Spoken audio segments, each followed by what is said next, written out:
नमस्कार, मैं डॉक्टर ध्रुव चतुर्वेदी। मैं senior consultant neurosurgery Venkateshwar hospital में हूं।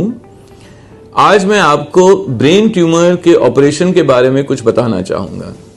आमतौर पे ये सर्जरीज खोपड़ी खोल के होती हैं, बट अब हमारे पास नई तकनीक है जिससे हम दूरबीन के सहारे भी काफी ब्रेन ट्यूमर्स को निकाल सकते हैं। कुछ ऐसे ब्रेन ट्यूमर्स हैं जिनमें हमको चीरा लगाने की भी जरूरत नहीं पड़ती और हम नाक के जरिए ये ट्यूमर्स निकाल सकते हैं। इनमें प्रमुख ट्यूमर और the main tumour that can be removed endonasally और through the nose is pituitary adenoma. Pituitary adenoma एक ऐसा ट्यूमर है जिसको हम नाक के जरिए दूरबीन से ही ऑपरेशन करके निकाल सकते हैं और इसमें खाल पे कोई भी चीरा लगाने की कहीं पे भी जरूरत नहीं पड़ती। दूसरा ऐसा ट्यूमर जिसको हम नाक के जरिए निकाल सकते हैं वो स्कल बेस के मेनिंजियोमास, ब्रेन की सतह पे नीचे जो मेनिंजियोमास होते हैं उनको हम दूरबीन के जरिए ऑपरेशन करके नाक के थ्रू निकाल सकते हैं।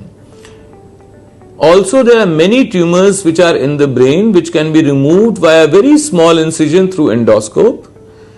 Primary among them is an intraventricular tumor, जो वेंट्रिकल या ब्रेन के अंदर के ट्यूमर हैं उनमें भी कुछ में हम दूरबीन के सहारे से ऑपरेशन करके हम ट्यूमर्स निकाल सकते हैं। दूरबीन के सहारे से ऑपरेशन करने का लाभ यह है कि उसमें ब्लड लॉस कम होता है, ऑपरेशन का समय कम होता है और पेशेंट की रिकवरी जल्दी होती है, चीरा कम लगता है, इन्फेक्शन के चांसेस कम होते हैं और इस तकनीक के कारण हम पेशेंट को काफी सुविधा दे सकते हैं। पेशेंट का हॉस्पिटल स्टे कम होता है, इन्फेक्शन ब्लीडिंग के चांसेस कम होते हैं।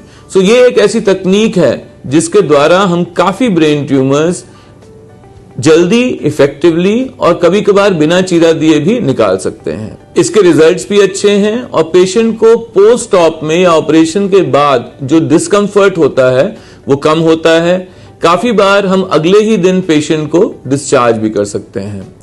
ट्यूमर्स के अलावा अगर ब्रेन में पानी बढ़ जाता है या कोलॉइड सिस्ट होती है तो भी उसका ऑपरेशन भी हम दूरबीन के सहारे ही कर सकते हैं, जो कि छोटा सर्जरी होता है, जल्दी होता है और पेशेंट का हॉस्पिटल स्टे, ब्लीडिंग, पेन सब कम होता है। सो एक ये काफी अच्छी तकनीक है जिसका हम और हमारे पेशेंट्स लाभ उठा सकते हैं। दूरबीन के ही जरिए और through endoscope we can remove many a brain tumour and a few brain conditions can be treated and operated via endoscope. Thank you.